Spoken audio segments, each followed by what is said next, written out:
Yang ke-19, bagaimana sikap kita terhadap mereka yang berdosa? Saya bacakan Galatia 6 ayat 1. Adalah sebuah tanda penting lainnya tentang keadaan kerohanian kita. Ya, saya bacakan Galatia 6 ayat 1. Saudara-saudara, kalau seorang kedapatan melakukan pelanggaran, maka kamu yang rohani harus memimpin orang itu ke jalan yang benar dalam roh lemah lembut, sambil menjaga dirimu sendiri supaya kamu jangan kena pencobaan.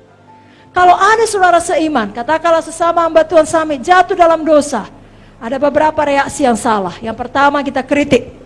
Yang kedua, kita keras terhadap dia.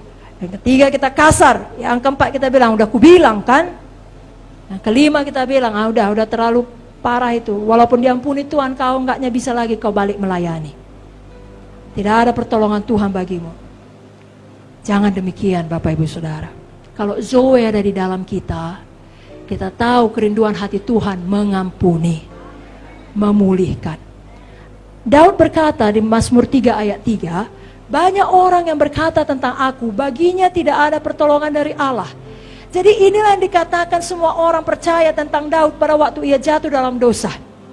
Ya, pada waktu dia melakukan hal tidak baik dengan Batseba. Lalu anaknya mati, dia menjalani disiplin yang berat. Lalu orang berkata, tidak ada harapan bagi Daud. Tuhan sudah selesai berurusan dengan Daud. Tapi ternyata mereka salah. Tuhan memulihkan Daud. Dan Tuhan tidak mengangkat kembali janjinya yang berkata bahwasanya tahta keturunan Daud akan kekal selamanya. Dan dari Daud akan lahir juru selamat. Tetap lahir. Makanya Kristus disebut anak Daud. Saudaraku, seorang anak Tuhan yang dewasa rohani seharusnya menyadari bahwa dia sendiri pun dapat jatuh dalam dosa. Dia telah belajar untuk menjadi peka terhadap pergumulan dan pencobaan yang menimpa semua orang. Dan dia bersyukur karena kasih karunia Tuhan, dia tidak seperti itu. Dia tidak demikian. Kalau bukan karena kasih karunia Tuhan, kita pun bisa sama seperti mereka. 1 Petrus 1 ayat 5 mengatakan, kamu yang dipelihara dalam kekuatan Tuhan karena imanmu, sementara kamu menantikan keselamatan yang telah tersedia untuk dinyatakan pada akhir zaman. Kalau kita tetap keras, kita tetap mengkritik saudara kita yang jatuh dalam dosa, itu berarti kita pikir kita sangat kuat, kita tidak mungkin jatuh dalam dosa yang sama. Apa itu? Udah hamba Tuhan najis, kalau aku takkan bisa seperti itu. Jangan demikian. Saudara bisa tidak seperti itu bukan karena kekuatan saudara, karena kasih karunia Tuhan. Kalau kita tetap keras, itu berarti kita tidak peka terhadap penderitaan yang dirasakan oleh orang lain. Kita mau menggosipkannya, padahal seharusnya kita berbelas kasihan. Sakit dia tuh karena ini. Begini dibuatnya, makanya itu menimpa dia. Nggak ada baiknya, itu bukan Zoe. Itu ucapan yang membawa kematian, nggak ada baiknya. Berikanlah ucapan-ucapan yang membawa pemulihan.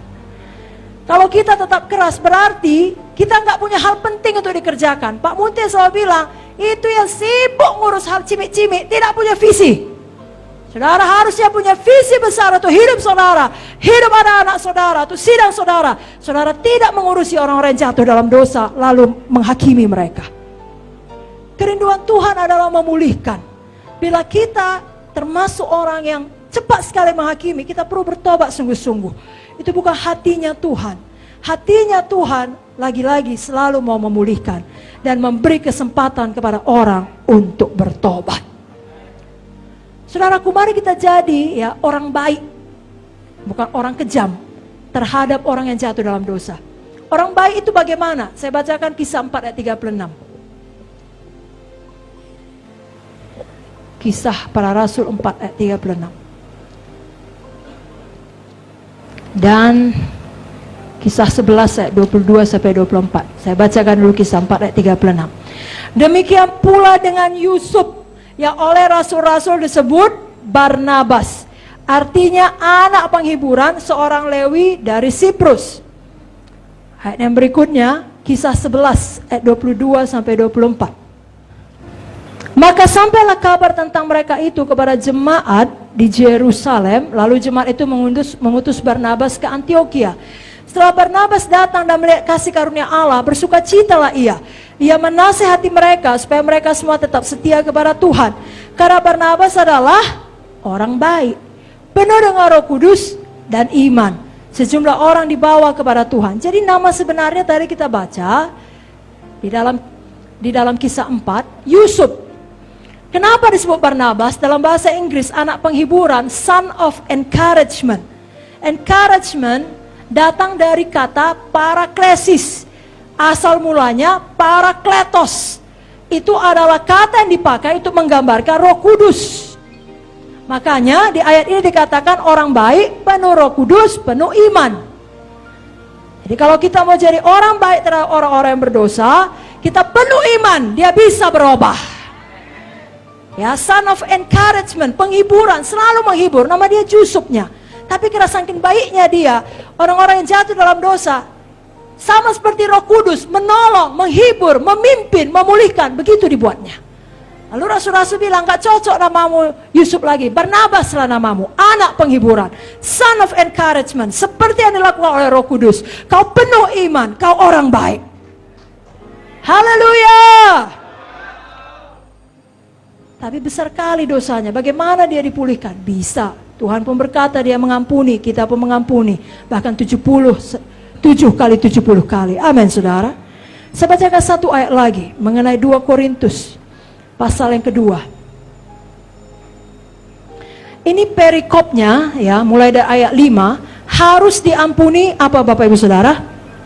Harus diampuni orang yang bersalah. 2 Korintus 2, saya langsung sampai ke ayat yang ke-7.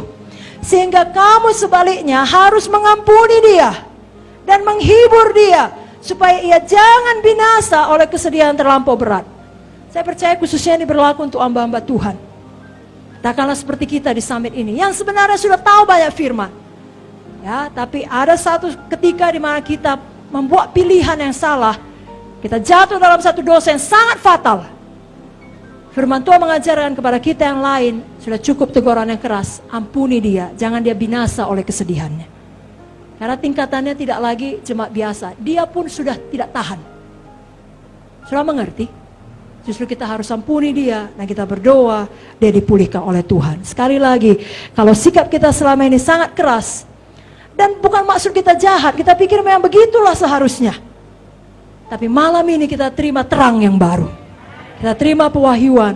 Saya berdoa Roh Kudus menolong kita mempraktekkannya. Haleluya!